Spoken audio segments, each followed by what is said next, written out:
Alhamdulillahirabbil alamin wa bihi nasta'inuhu 'ala umuri dunya waddin wa asyhadu an la ilaha illallah wahdahu la syarikalah wa asyhadu anna Muhammadan abduhu wa rasuluhu min akhiril anbiya'i wa mursalin.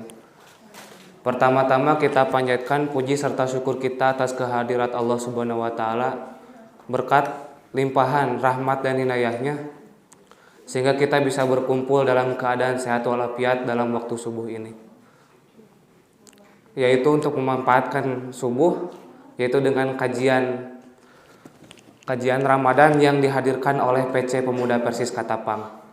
Tak lupa saya di sini sebagai wakil dari PC Pemuda Persis Katapang mengucapkan jazakumullah khairan katsiran kepada pihak Qoyimul Masjid Al Muslimun 2 yang sudah memberikan menyediakan tempatnya untuk PC Pemuda Persis Katapang untuk melaksanakan kajian Ahad Ramadan ini. Dan juga tak lupa saya sebagai wakil Ajikro pun berterima kasih kepada pihak sponsorship, kepada pihak donatur yang telah memberikan rizkinya dan juga semangatnya sehingga Ajikro sampai saat ini masih tetap eksis.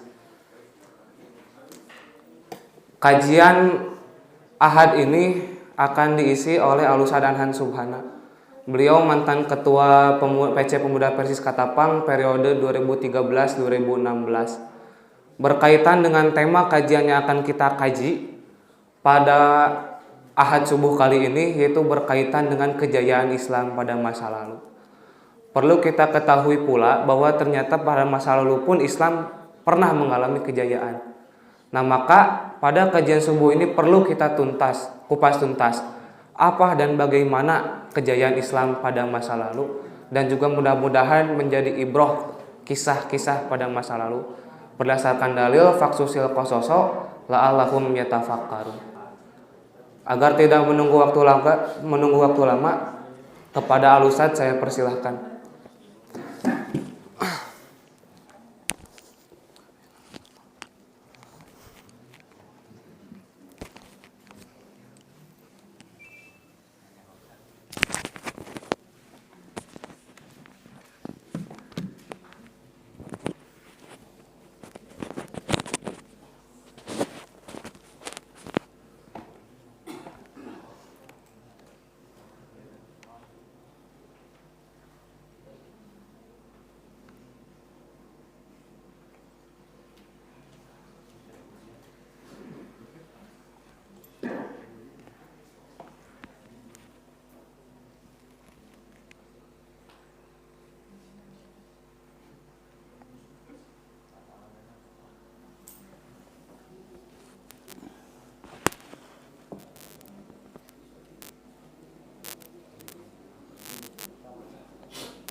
Itu belit.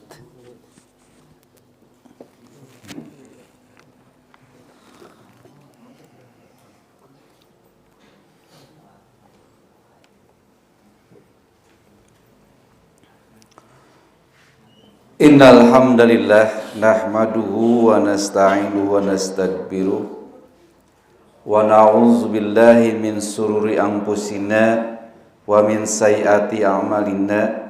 Ma yahdihillah fala mudhillalah wa ma yudlil fala hadiyalah.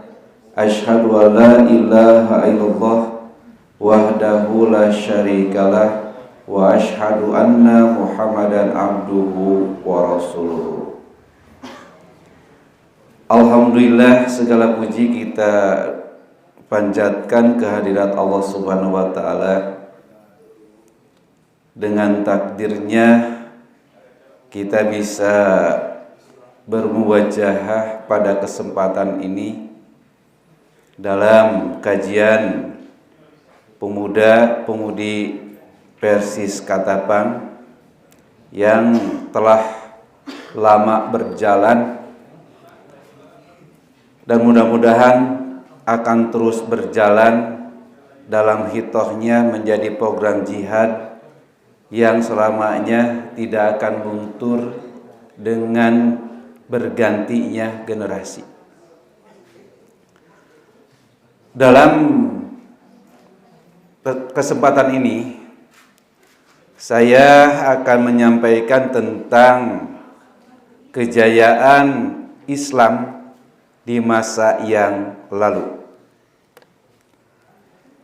Tentang kejayaan, Al-Quran telah menyebutkan dalam surat Al-Munafikun, walillahil izzah walirusulihi walil mu'minin walakinal munafikin la ya'lamun. Kejayaan itu bagi Allah dan Rasulnya juga kaum mukminin. Akan tetapi orang-orang munafik tidak mengetahuinya. Secara tersurat pada ayat ini ditegaskan bahwa kejayaan milik Islam. Kejayaan milik Islam. Yang mana Islam itu bersumber pada Al-Quran dan pada As-Sunnah. Sepanjang umat Islam berpegang teguh pada kedua sumber tersebut, maka kejayaan akan dijamin, akan terus berlangsung. Tetapi sebaliknya, kalaulah umat Islam sudah melupakan akan substansi dari Al-Quran dan Sunnah, maka tunggu kehancurannya. Nah, inilah yang dialami umat Islam di masa yang telah lampau. Di masa lalu, sejak Nabi diberi wahyu oleh Allah Subhanahu wa taala selama 23 tahun, Nabi mendidik, mengajarkan umat Islam pada waktu itu, dan selama kurun yang relatif singkat, tidak seperempat abad, agama Islam terus berkembang dan agama Islam membuat peradaban yang baru. Tidak sampai satu generasi, bahkan kurang dari seperempat generasi, agama Islam bisa berjaya. Nah, inilah merupakan bentuk jaminan dari Allah Subhanahu wa taala bahwa jika umat Islam berpegang teguh akan sumber tadi, yaitu Al-Quran dan Sunnah, dijamin kejayaan akan berada di tangan kaum muslimin. Hadirin ikhwati iman yang berbahagia, tentang kejayaan di masa lalu, bahwa para ahli sejarah membagi kepada 3 kategori kejayaan atau 3 kategori peradaban Islam. Yang pertama, bahwa Islam di masa atau pada periode klasik. Nah, periode klasik ini berlangsung antara kurun waktu tahun 650 Masehi sampai tahun 1250 Masehi. Ini disebut periode klasik, di mana periode klasik ini terbagi kepada 2 fase. Yang pertama, fase ekspansi, integrasi, dan kemajuan. Di mana pada masa ini masa-masa penyebaran Islam, masa-masa penaklukan kerajaan-kerajaan dan Islam sampai berkuasa antara timur, barat, utara, dan selatan. Wilayah timur Islam sampai ke daerah India, Lembah Fergana, atau yang sekarang disebut dengan Afghanistan. Wilayah barat Islam sampai ke Tripoli, ibu kota dari Maroko. Wilayah utara Islam sampai ke Balkan, sampai ke Turkmenistan, sampai Bukhara. Bukhara ini bekas daerah USSR atau Uni Soviet sekarang. Dan ke selatannya Islam itu sampai ke daerah-daerah yang berbasis agama-agama kultural. Inilah kejayaan Islam yang semenjak Nabi tanamkan dari periode Mekah sampai periode Madinah, sampai puncaknya di mana Islam memiliki kerajaan-kerajaan besar, yang pada waktu ini kerajaan-kerajaan ini bisa mengalahkan kerajaan-kerajaan kuno yang sudah ada. Di mana pada waktu Rasulullah diutus, di masa dua kekuatan yang besar pada masa itu yang secara akal sulit untuk ditaklukkan. Tapi Islam bisa menaklukkan kerajaan besar itu. Di masa itu di masa Nabi itu ada kerajaan seperti Persia yang kaisarnya atau yang dipimpin oleh kaisar. Juga ada Romawi. Ini kerajaan adidaya. Dua-duanya kerajaan adidaya. Belum kerajaan Mesir. Belum kerajaan Yunani kuno dan sebagainya. Nah, Islam lahir itu pada peradaban yang memang sudah kuat negara-negara yang lain. Jadi pada waktu itu orang-orang yang berada di sekitar daerah Jazirah Arab itu sudah berbudaya sangat tinggi.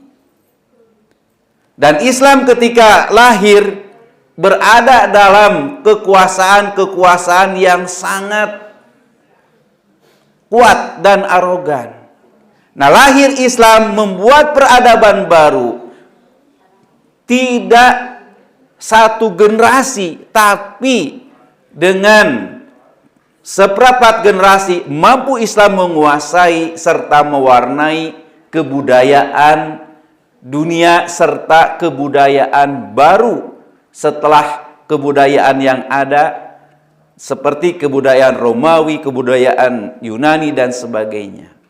Nah, di masa puncaknya ketika kebudayaan Islam mengalami kemajuan, di mana kemajuan ini terletak pada dua daulah atau dua kerajaan besar setelah runtuhnya Khulafaur Rasyidin, kekhalifahan yang 4. Jadi setelah kekhalifahan yang 4 muncul kerajaan yang pertama, yaitu dinasti Amawiyah atau dinasti dari keturunan Umayyah.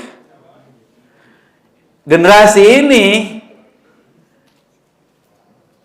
bertahan sampai beberapa ratus tahun, bahkan pada generasi ini ada seorang khalifah yang bernama Umar bin Abdul Aziz yang perhatiannya terhadap ilmu sangat tinggi. Di masa ini mulai ada kodifikasi hadis. Di masa Umar bin Abdul Aziz ini diperintahkan para ulama untuk menyeleksi, untuk menyortir mana hadis yang berasal dari Rasulullah, mana hadis yang berasal bukan dari Rasulullah. Di masa beliau ini didorong umat Islam supaya terus berpengetahuan. Di masa khalifah ini terus didorong umat Islam supaya melahirkan terobosan-terobosan baru dalam iptek. Tingkat kemajuan dari dinasti ini, nanti ada seorang khalifah yang sangat benar-benar perhatian dalam bidang ilmu dan pengetahuan. Di samping tidak mengabaikan ilmu-ilmu ukhrawi, karena dasarnya kemajuan Islam itu dari ilmu ukhrawi. Kemudian para ulama dengan kreativitasnya mempelajari Al-Quran dan Sunnah sehingga melahirkan ilmu-ilmu atau disiplin-disiplin ilmu yang lain. Ini di masa Daulah Umayyah, yang mana daulah ini sangat berperan penting dalam kejayaan umat Islam. Di masa yang kedua, yaitu di masa Daulah Abbasiyah. Daulah Abbasiyah ini juga sangat perhatian terhadap ilmu dan pengetahuan. Di masa daulah ini tidak sedikit ulama-ulama, filosof-filosof, serta ahli-ahli dalam bidang kedokteran muncul. Seperti Ibnu Rusdi. Juga lahir aliran-aliran dalam ideologis yang mempertahankan ideologis. Nah, di masa ini para khalifahnya sangat perhatian terhadap kemajuan ilmu dan pengetahuan. Bahkan di masa Daulah Abbasiyah ini lahir sekolah-sekolah Islam atau madrasah-madrasah. Lahir juga tempat-tempat pengkajian, perpustakaan-perpustakaan besar. Nah, yang paling mendorong yaitu khalifah di masa itu.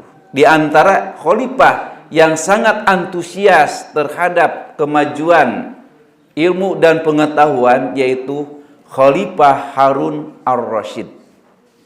Jadi Khalifah Harun ar-Rasyid ini terus mendorong, bahkan terhadap para ulama ini beliau memberikan perlakuan yang khusus, sehingga dengan perlakuan yang khusus para ulama ini dia tetap dalam menjalankan tugasnya sebagai keulamaan, juga dia tetap dalam berdakwah, tapi urusan dapur pemerintah yang menjamin. Seperti yang dialami oleh Ibnu Hajar al-Asqalani. Ibnu Hajar al-Asqalani pada waktu itu beliau sedang menyelesaikan kitab Fathul Bari, yaitu kitab Syarah Sahih Bukhari, yang beliau susun lebih dari belasan tahun. Jadi membuat Syarah Bukhari itu lebih dari belasan tahun. Beliau sengaja diperintahkan oleh khalifah supaya menyelesaikan dari kitab Syarah Bukhari. Sehingga ada istilah yang terkenal sampai sekarang. Anda belajar, kami ke pasar. Jadi Ibnu Hajar ini diberi perhatian khusus oleh pemerintah, didorong supaya melahirkan karya yang terbaik. Tapi Ibnu Hajar juga diperhatikan karena dalam berkarya itu memerlukan energi, memerlukan fisik, dan memerlukan konsentrasi. Sehingga pemerintah pada waktu itu menjamin kepada Ibnu Hajar supaya menyelesaikan sarahnya, Syarah Sahih Bukhari, dan jangan memikirkan urusan perut. Jangan memikirkan urusan kebutuhan keluarga. Dia yang akan, atau pemerintah yang menjamin untuk urusan perut. Nah inilah sehingga lahir kitab yang fenomenal di kalangan kaum muslimin, yaitu Syarah Bukhari yang bernama Fathul Bari. Nah ini perhatian pemimpin kepada para ulama, sehingga ulama diperlakukan dengan khusus untuk melahirkan karya-karyanya dan membuat kemajuan Islam semakin kuat. Nah ini dalam fase atau periode klasik, di mana lahir ilmu-ilmu pengetahuan, di antaranya ilmu astronomi. Juga ditemukan berbagai macam alat-alat seperti jam yang kita pakai gitu. Ini dari umat Islam. Ilmu-ilmu kedokteran, ilmu bedah, dan sebagainya. Nah ini di zaman periode klasik, yang mana periode klasik ini merupakan periode kemajuan umat Islam. Dari periode kemajuan ini sampai pertengahan dinasti Abbasiyah. Jadi sampai akhir dinasti Abbasiyah, umat Islam ini terus. Karena umat Islam pada waktu itu berada dalam satu tatanan yang kuat. Persatuan yang sangat kuat. Sebelum nanti di akhir kerajaan dari Abbasiyah ini, yaitu muncul intrik-intrik politik serta isu-isu dalam memecah belah, di antaranya berperannya kaum Yahudi dalam menghancurkan kekhalifahan dinasti Abbasiyah, yaitu orang-orang Yahudi dan orang-orang munafik bekerja sama bagaimana cara meruntuhkan, menghancurkan dinasti ini, yang mana dinasti ini berpusat di kota Baghdad. Jadi kota kerajaannya itu, ibu kotanya di Baghdad, dan Baghdad pada waktu itu terkenal dengan kota metropolis. Jadi kota tempat tujuan belajar ini seluruhnya ke Baghdad. Jadi Baghdad itu sensasinya luar biasa. Meskipun ada kota-kota yang lain seperti Damaskus atau juga Madinah dan Mekah, juga Mesir, tapi Baghdad daya tariknya luar biasa. Kalau sekarang Oxford di landaiannya jadi tujuan pendidikan. Nah Baghdad itu luar biasa, sehingga ada seorang ulama yang mengabadikan siapa-siapa saja yang pernah belajar di kota Baghdad. Jadi kuleukeun gitu nya. Aya ulama menileukeun absen orang-orang yang pernah singgah dan belajar di kota Baghdad. cing diurang aya teh. Nepikeun ka di absenna teh bukan hanya nama, asal dia lahir, nasabnya, juga di samping nasabnya pengalaman rihlah ilmiahnya, belajar dari mana ke mananya, siapa saja gurunya, siapa saja muridnya secara detail. Nah, ini yang bernama Tarikh Baghdad. Jadi Imam Al-Khatib Al-Baghdadi dia membuat suatu kitab yang mana isinya itu orang-orang yang pernah singgah belajar di kota Baghdad. Yang terkenal kitabnya disebut Tarikh Baghdad. Jadi Tarikh Baghdad. Jadi Tarikh Baghdad ini kalau kita lihat ketebalannya itu kurang lebih ya 50 ke sana. Ada, jadi ketebalan satu jilidnya itu tebal segini. Sekarang kali 50 berarti hampir 1 meter lebih. 1 meter lebih. Nah, ini para ulama yang lahir diantaranya pada waktu itu. Nah, ketika kolaborasi antara Yahudi dengan munafik untuk menghancurkan dinasti Umayyah, dan orang munafik memuluskan dari bangsa Tartar atau yang disebut bangsa Mongol, yang pada waktu itu dipimpin oleh Genghis Khan, di mana bangsa Mongol ini melebarkan kekuasaannya sampai ke Timur Tengah. Nah, Genghis Khan ini meminta kepada dinasti Umayyah, dinasti Abbasiyah, supaya bertekuk lutut pada kerajaannya. Tetapi dinasti Abbasiyah tidak mau. Akhirnya dengan intrik-intrik para pembesar dan orang-orang Yahudi, pasukan kerajaan dari Mongol ini bisa menghancurkan kota Baghdad. Sehingga karya-karya emas kaum muslimin pada waktu itu seluruhnya dihancurkan. Perpustakaan-perpustakaan yang ada di Baghdad seluruhnya dihancurkan. Ada yang dibakar, ada yang dibuang ke sungai Efrat. Sehingga dijelaskan kondisi sungai Efrat pada waktu itu menjadi merah.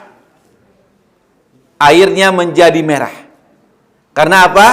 Karena bekas dari tinta-tinta yang ada di kitab-kitab yang dibuang ke sungai itu. Bayangkan karya para ulama pada waktu itu, berapa persen karya ulama pada waktu itu yang hilang. Beratus-ratus tahun dibangun, dibuat, hanya sekejap dihancurkan oleh tentara Mongol yang bekerja sama dengan kerajaan atau oknum-oknum kerajaan dinasti Abbasiyah. Hancur lebur dan tidak tersisakan. Inilah awal kehancuran dinasti Abbasiyah dan mengakhiri kejayaan umat Islam pada fase klasik atau periode klasik. Nah, sehingga nanti lahir fase yang kedua, yaitu fase kemunduran. Fase kemunduran ini diawalinya dengan periode kemunduran ini diawalinya dengan fase desintegrasi, perpecahan antara umat Islam. Perpecahan antara umat Islam, sehingga setelah kerajaan dinasti Abbasiyah ini hancur, maka umat Islam pada waktu itu terpecah menjadi beberapa kerajaan kecil. Jadi beberapa kerajaan kecil yang berkuasa di daerahnya masing-masing. Ada dinasti Fatimiyah, dinasti Seljuk, Al-Ayyubi, dan sebagainya. Dan puncaknya yaitu dalam fase ini, fase pertengahan, munculnya 3 kerajaan kecil. Jadi dalam akhir fase pertengahan ini muncul 3 kerajaan kecil, yaitu kurun waktu antara 1250 tahun 1250 Masehi sampai 1800 Masehi. Muncul 3 kerajaan kecil, yang mana kerajaan ini diantaranya kerajaan Safawi yang berada di Persia, Iran sekarang, kerajaan Mughal. Kalau ibu-ibu mah suka lihat ya, Joda Akbarnya, Bu. Jadi kerajaan Mughal itu. Jadi kerajaan Mughal diantaranya dalam film India mana ayah Joda Akbar. Terus kerajaan Turki Utsmani. Kalau kita lihat dari kerajaan-kerajaan kecil ini, yang paling eksis adalah Turki Utsmani. Bahkan Turki Utsmani ini berkuasanya sampai ke Eropa. Jadi Turki Utsmani ini sampai berkuasanya ke Eropa melalui ekspansi Tariq bin Ziyad, sehingga nanti Andalusia atau Spanyol bisa dikuasai. Tapi karena kekuasaan, Andalusia berpisah dengan Ottoman atau Turki Utsmani.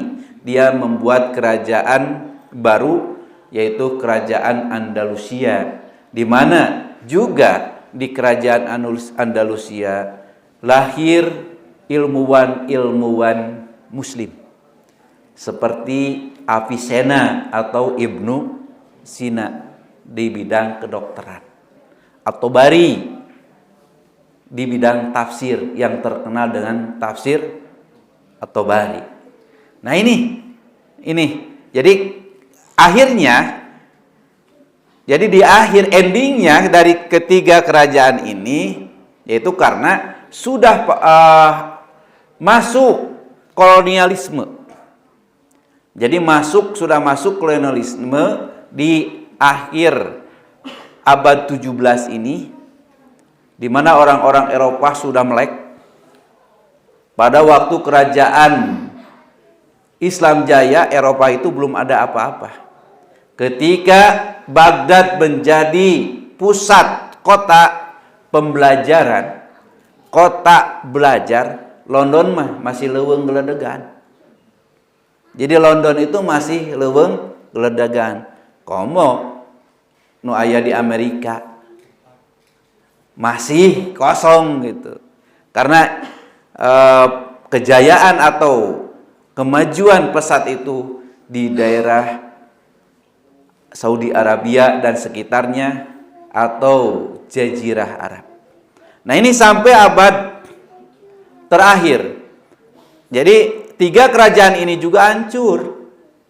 Terakhir Ottoman hancur di tahun 1928 dengan intrik Yahudi juga. Akhirnya Sultan Abdul Hamid II menyerahkan kekuasaan kepada Pasha Atatürk, dan merubah yang tadinya menerapkan syariat Islam. Oleh Atatürk dirubah, syariat Islam dihilangkan, diganti dengan model agama setempat. Amun di urang mah disebut Islam Nusantara itu. Keadaan wae diganti ku bahasa Turki. Ada diganti ku bahasa Turki. Nanti enggak Islam Nusantara lebar diurang diganti ke bahasa Sunda adan gitu. Nah inilah yang menjadi awal akhir kehancuran Islam. Dan nanti di periode terakhir ada dengan periode modern. Jadi di mana periode modern ini di akhir abad 14 dengan bermunculannya para mujahid-mujahid untuk mengembalikan kepada ajaran yang sesungguhnya, yaitu Al-Quran dan Sunnah. Jadi muncul para mujahid-mujahid Islam seperti Hasan al-Banna dengan jamiyahnya Ikhwanul Muslimin dan yang lainnya, termasuk juga di Indonesia muncul pembaharu-pembaharu. Jadi pembaharu di Indonesia itu ada yang bergerak di bidang sosial, ada yang bergerak di bidang politik, ada juga yang bergerak di bidang fikih. Nah, di antara para pembaharu yang terkenal di Indonesia ada Ahmad Hasan, identik dengan Ormas Persis. Ada Ahmad Surkati, identik dengan Ormas Al-Irsyad. Ada Ahmad Dahlan, identik dengan Muhammadiyah. Inilah di antara pembaharu Islam di Indonesia yang sehingga dengan lahirnya pembaharuan di Islam, rakyat Indonesia bisa mengusir penjajah di bumi pertiwi di tahun 1945. Hadirin ikhwatu iman rahimakumullah. Sekarang kita bertanya, bagaimana Islam bisa berjaya? Apa resepnya? Apa resepnya Islam pada waktu itu bisa eksis dan berjaya, juga bisa menguasai berbagai wilayah? Sebetulnya resepnya sangat mudah, bahwa pada waktu itu Al-Quran bukan hanya sekedar dibaca, tapi Al-Quran ini digali, dikaji, sehingga dari mutiara-mutiara Al-Quran ini lahir ide-ide untuk menciptakan, untuk merumuskan penemuan-penemuan mutakhir. Jadi itu, ketika umat Islam dekat melekat dengan Al-Quran, dekat melekat dengan Sunnah, kejayaan akan berada di genggamnya. Tapi ketika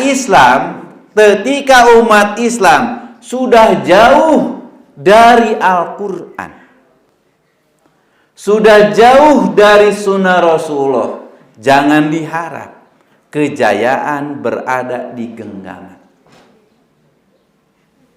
Hal ini disabdakan oleh Rasulullah. Ini hadisnya terkenal.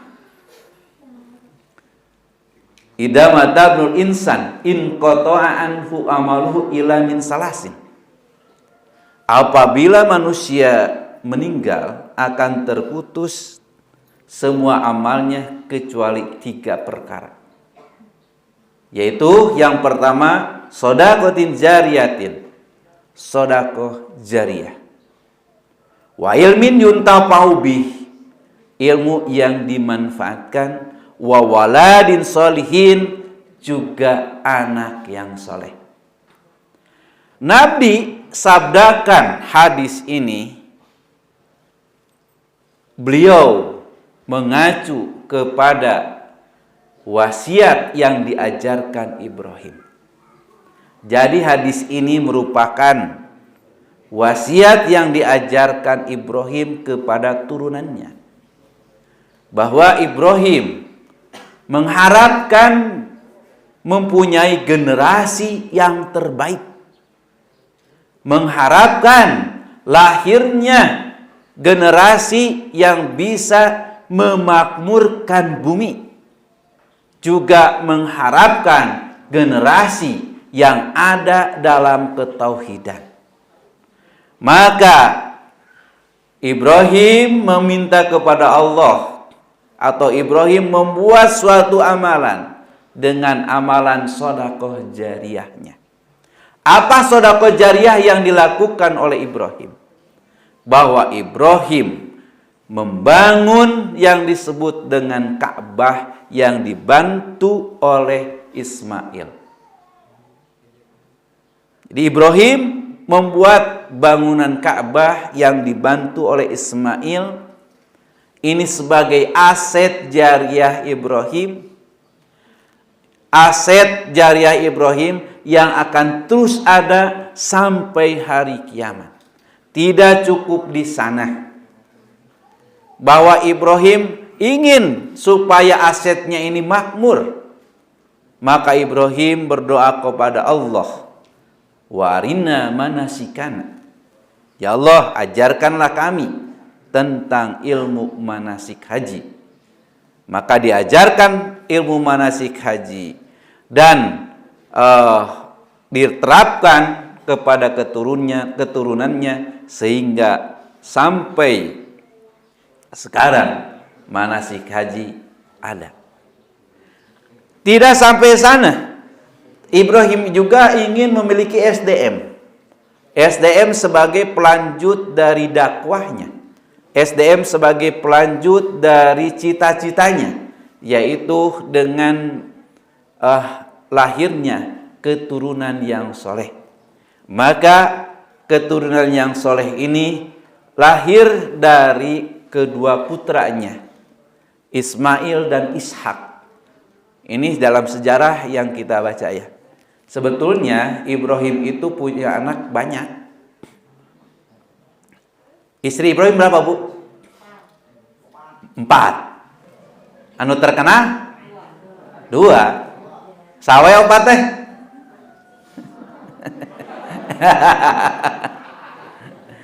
Satu Sarah, 2 Hajar, 3 halo 3 Hajun, 4 Konturo. Jadi 4 istri Ibrahim itu. Dari Hajar dikaruniai anak 1, dari Sarah dikaruniai anak 1. Tapi dari kedua istri ini, Hajun dan Konturo, masing-masing Allah mengaruniai. Dari Hajun Allah mengaruniai 7 anak. Di Konturo Allah mengaruniai 5 anak. Dan ini nanti dari keturunan ini nanti ada yang bangsa yang muncul atau menjadi cikal bakal munculnya satu kaum yang dinamakan dengan kaum Romawi menaya nama. Jadi nanti dari keturunan ini, dari garis keturunan Ismail akan lahir bangsa Arab, percampuran antara Ibrahim, Ismail, yang notabene Ismail itu bukan orang Arab. Ismail dan Ibrahim itu bukan orang Arab, dan menikah dengan bangsa Arab yang sudah ada dari Bani Qahtan. Ketika Sarah Hajar berada di Mekah, ini di daerah sekitar Arab itu ada penduduk keturunan Qahtan. Qahtan ini incu, itu lamun ieu mah incu sambinuh. Qahtan bin Ya'rub bin Yasjub bin Sambinu. Jadi incuna Sambinu. Nah, dari Qahtan ini memiliki anak, keturunan 10, diantaranya keturunannya yang ada yang disebut dengan Tuba. Tuba ini menguasai atau melahirkan orang-orang dari Jazirah Arab Selatan, Yaman dan sekitarnya, dan sebagian hijrah ke Hijaz atau Arab Saudi. Nah, ini ketika kawin silang maka lahir generasi Arab baru dan lahirlah di sini bahasa Arab yang kita pakai sekarang. Nabi Ishak melahirkan keturunan Bani Israel. Bani Israel yang terkenal dan diabadikan dalam Quran. Diabadikan dalam Quran. Ini Bani Israel. Yang nabinya itu diutus lebih dari belasan. Kalau di Arab cuma 3, tapi di Israel itu ada belasan. Karena watak dari Israel ini bedegong gitu. Kembali lagi bahwa ketika Ibrahim ingin SDM yang unggul, yaitu dengan menciptakan waladin solihin. Secara tersirat bahwa kita diajarkan untuk mencapai kejayaan itu menyiapkan berbagai fasilitas seperti wakafnya, fasilitas SDM-nya, juga fasilitas SDM orang yang benar-benar siap berjihad untuk mengembalikan lagi kejayaan Islam. Jadi tidak akan mungkin Islam berjaya kalau umat Islamnya jauh dari tuntunan Quran dan Sunnah.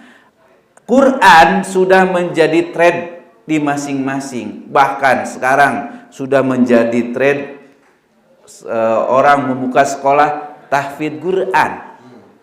Tahfidz Quran menjamur di mana-mana.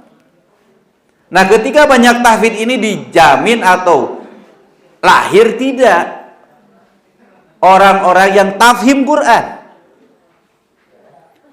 Tidak hanya sekedar hafidz, tapi tafhim, faham. Juga tidak hanya sekedar faham, tapi mampu menggali mutiara-mutiara yang ada di Quran. Sehingga melahirkan ide-ide atau ilmu-ilmu yang baru untuk mewujudkan kejayaan Islam kembali.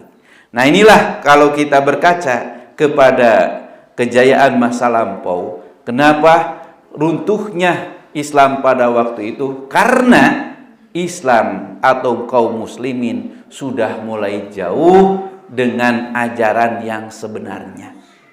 Karena juga umat Islam pada waktu itu sudah condong kepada bermegah-megahan, bermewah-mewahan, termasuk para pembesar-pembesarnya ingin seperti para pembesar-pembesar kerajaan non-muslim.